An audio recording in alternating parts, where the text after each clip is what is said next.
Thank you. Frank, did you were up next? Yeah, can you hear me, Todd? I can. Great, great. I apologize. I was trying to jump on sooner, but between writing notes and trying to find the mute button, it's actually different from the phone than it is from the computer. Oh yeah. So finally, I was able to find it. So yeah. So my strategy right now, which kind of started like towards the last quarter of last year, was to definitely up my number of workshops that I was doing. So basically through Heartland workshops. And from that, those workshops that I've been doing, what I learned from the experts up in Heartland when we went to the boot camp was to make sure that we identify, the people in the room, in the class that definitely are going to be interested in sitting down with you and is going to generate results. Because if you definitely don't identify those people, there's a lot of time wasted. You'll be able to sit down with a lot of people, but if they're not really interested, then what's the point? So that's where I've been getting like really good at identifying that specific group. And he said out of a group of 20, there's only like 2 or 3. Honestly, that's what Eric from Heartland said.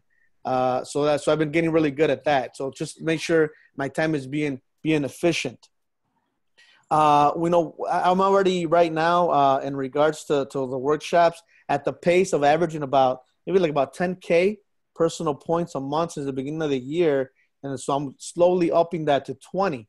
But even if I stay at the 10K pace, it's still not a bad year. But of course, I don't want to be a solo guy either.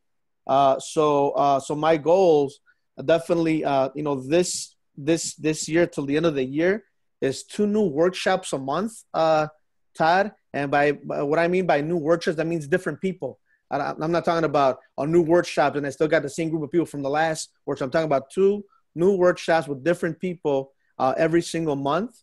By the end of the year, I want to identify in my team 2 CFEDs, two individuals that are at the same capacity as myself to be able to also do 2 new workshops a month that are also CFEDs. I've had already 10 licensed people in my team for a little over 3-4 years. But, as we all know in our teams, right, we could have, 10 licensed people, 20 licensed people, but out of that, probably like 20%, in this case, 2 in my team are the one that are generating the bulk of the points.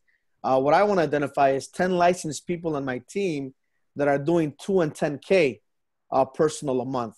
So that's 2 new members, personal to them, and 10K personal points, of course, to them.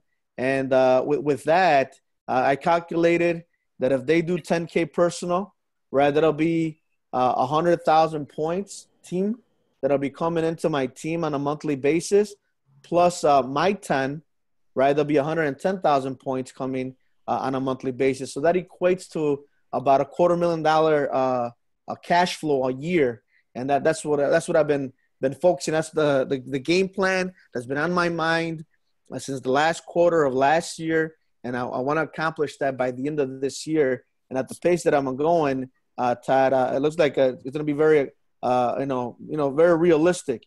Because right now I have 4 nonprofits and 1 church that's been generating the bulk of my workshops, and that's where my points have been coming from, right? But also now I want to focus on companies.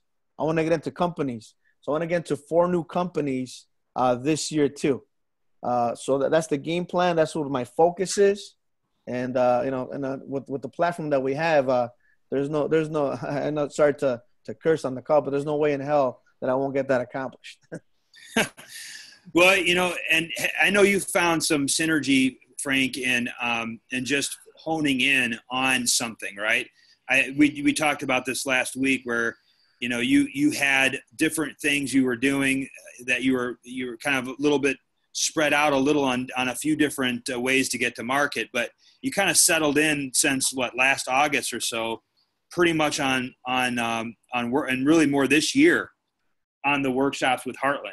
So tell me about how that focusing in on one way for you to do it has helped you kind of increase your results. Well, it helped me stay focused, first of all, because for one, I have never been known as a very well organized person, and I can say that about myself. So what has happened in the past, by focusing on too many things, a lot of business have fell through the cracks. So the follow-ups weren't happening because I was like spread out, very thin all over the place, all over the board. So by focusing on just Heartland, I've been very good at, keeping spreadsheets and, more notes in regards to the people I've been, communicating with, whether it's via, text, via this phone call, whether it's email, with the evaluation forms that you pass out at the end of each class that has the students' information on it.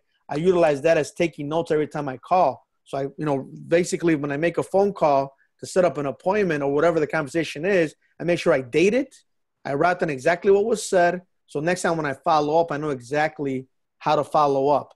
And so I've been a little bit more organized, and it's a lot easier when you're focusing on one or two things versus 10, Todd. So that's the reason why. So if you want to be organized, it's easier to be organized when you're focusing on a way to do something versus just throw it against the wall to see what sticks and see how many different things you can kind of do at the same time, how many balls you can have in the air at the same time, so to speak. Exactly. The juggling part. I was never a good juggler. Okay. All right. Well, thank you, Frank. Anyone else like to share your vision? What you see for yourself in the business, ultimately, or even if it's not like you can't see that far in advance, like your ultimate vision. Okay. If you haven't thought about that, what do you want to accomplish by the end of the year, or even what do you want to do, here in the next month, right? Maybe we could narrow it down, the focus a little bit, even to, we've got our beach retreat coming up. And I know most of you are registered for the beach retreat. So what does that look like for you through the end of July? Because we know the contest period goes through July. So every single person on the last day, you could technically qualify for a full reimbursement, because we know it's 1 in 5, 2 in 10, and then 2 in 15 gives you a full reimbursement. If you've done that, you could do it all in 1 month. You could do it all in 1 week. But how are you gonna do that? And what's your target for that? So anyone else like to share what your game plan is and or vision? Any other brave souls out there? Just want to listen in only. Todd, it's Robert. I just want to share, what Frank shared was great. And I think that's exactly what we were looking for. And I realized that maybe a lot of people on this call haven't developed that level of specificity with their goals. And so I imagine now that people are aspiring to that. That's exactly what we need to be operating like. But we can't forget that Frank's been in the business for many years. Good point. And so have I, right? And so you have to, ask yourself, why is it that these people have been in this business for so many years? Why is it that we're talking about this and emphasizing this? And so if you don't necessarily have that kind of goal, what are you operating from, or what would you like as a goal and something that you would like to work toward? And it doesn't have to be a long explanation here, but we definitely want to know where you're operating from. That's a great point, Robert. Thank you. So who'd like to share where you're operating from? Why are you here? Maybe that's a good. What do you hope to accomplish by your affiliation and your commitment to our business?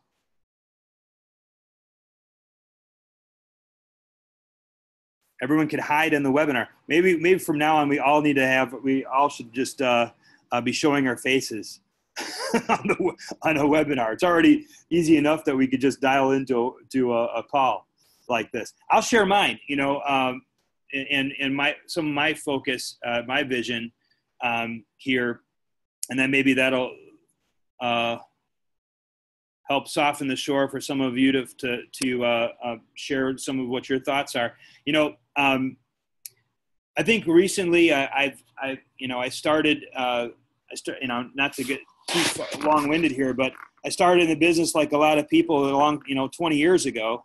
And really, I think that this last, bit of self-discovery, the last year or so, has caused me to question, what I've been doing in the business and what I enjoy doing in the business. And, what I've discovered is I really enjoy wealth management. I really enjoy helping people plan for going from a have-to life where they're an employee someplace to a want-to life where they could either be working with us towards their financial independence part-time or full-time, or that we can work on a retirement plan for them and helping people make that transition. So doing full planning, and involves AUM. So assets under management is, that could be many. It could be investment advisory, could be annuities, anything that essentially is shepherding someone towards their financial goals.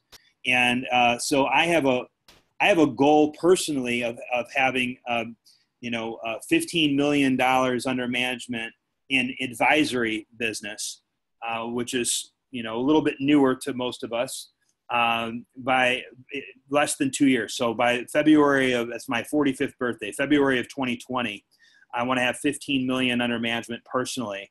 And I see a team of 50 million by that point.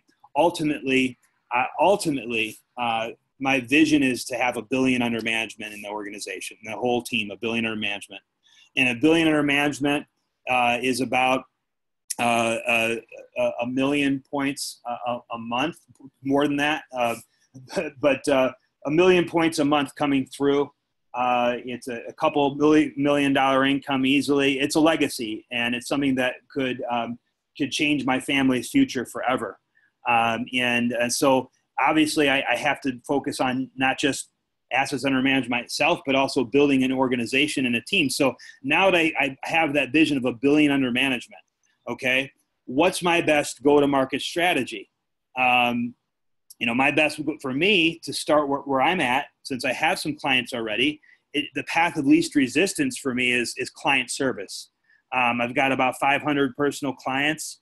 I could do nothing but do client reviews with these clients all day long if I wanted to. Of course, I have to pace it out because I have to focus on, being able to build distribution at the same time. And so how can I kill two birds with one stone? It's client service. And then every time I'm training myself, which is foreign, but every time I do a client review and I want to have at least 5 reviews per week and 10 appointments. So 10 appointments a week, five of them could be reviews. In every single review, I'm talking about these 2 things here. So I'm asking where they work, and I'm explaining how I help companies with financial wellness programs with Heartland. And then I'm asking who's their estate planning attorney, or if they have one, who's a real estate agent they work with, who's their mortgage person, who's their CPA, every single time now. So I've trained myself to do that. And what I'm starting to get is people saying, hey, yeah, I got this. They'd love to hear from you. And so I'm just starting now to have these one-on-one conversations. Yesterday, I met with a CPA or enrolled agent. Today, I met with a health agent. And so that's going to be the balance of the meetings that I have are with the big 4. So I'm going to totally focus on the strategy of getting into companies and going after the big 4 through where I already have trust with clients. So that's my strategy. Now, is that strategy going to work maybe with a brand new person? Probably not, because they don't have a client base yet. But that's my strategy, because everyone should have a strategy that fits their situation. So I think that the more if we have a homogenous group of people that are only doing everything the same way only, that's not a very rich environment. In my opinion, I want to have people in my team who are masters of home BPM, who are masters of internet marketing. Like Miguel is starting to to focus on this area. I want people who are amazing with videos. I want so we have people examples of that already starting to bud up within our Thursday night group. So that's why I want to have people share tonight a little bit on what are some things you want to be known for as kind of like your way of getting to market, and what is your vision. Anyone else would like to share any of those things?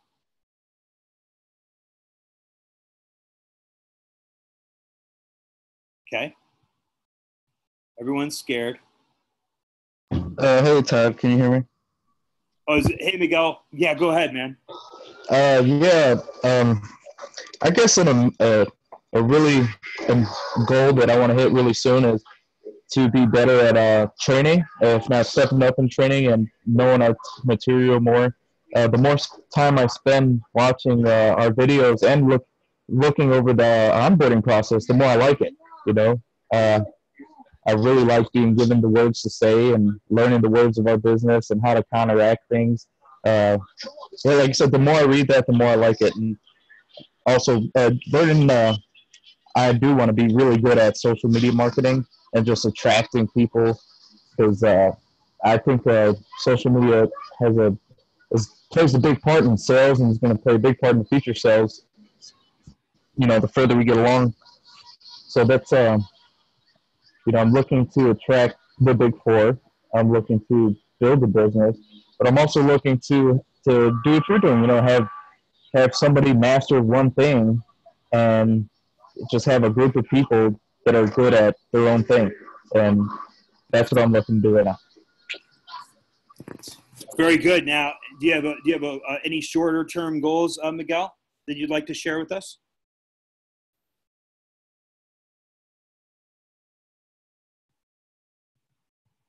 Oop, did we lose Miguel?